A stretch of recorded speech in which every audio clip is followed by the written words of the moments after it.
পৃথিবীতে মুসলমানরা আজকে কেন নির্যাতিত, কেন নিষ্পেষিত, আল্লাহ তাআলা নিজে বলছেন সেই কথা সূরা বাকারার 85 নম্বর আয়াত, যেখানে বলছেন তোমরা কি কোরআনের কিছু অংশ মানবা আর কিছু অংশ ছাইড়া দিবা। আফাতুমিনুনা বিবাদিল কিতাব ওয়া তাকফুরুনা বিবাদ, তোমরা কিছু অংশ মানবা আর কিছু অংশ ছাইড়া দিবা, তাহলে দুনিয়ায় তোমাদের জন্য গজব আর আখিরাতের আযাব তো আছেই।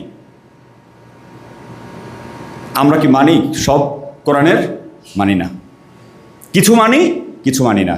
দিনকে প্রতিষ্ঠিত করার জন্যে যদি কোনো মুসলমানের আকাঙ্ক্ষা না থাকে, আল্লাহ তাআলা রব্বুল আলামিন দিনকে পরিপূর্ণ করেছেন। পরিপূর্ণ করার মানে কি?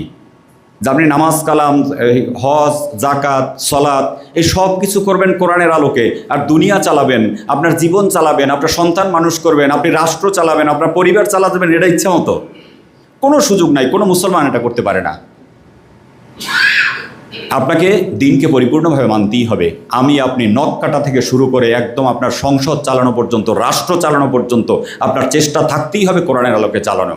যদি এটা কেউ অস্বীকার করে তাহলে সে মুসলমানই থাকবে না, আর যদি কেউ না করে গুনাহগার হবে, না করলে গুনাহগার হবে। আর কেউ যদি অস্বীকার করে যে না আজকে কোরআন দিয়ে দেশ চলতে পারে না, কোরআন দিয়ে আজকে জাতি চলতে পারে না, তাহলে ওই যে আয়াত বললাম ওইটা যদি অস্বীকার করে তাহলে সে মুসলমানই থাকতে পারবে না।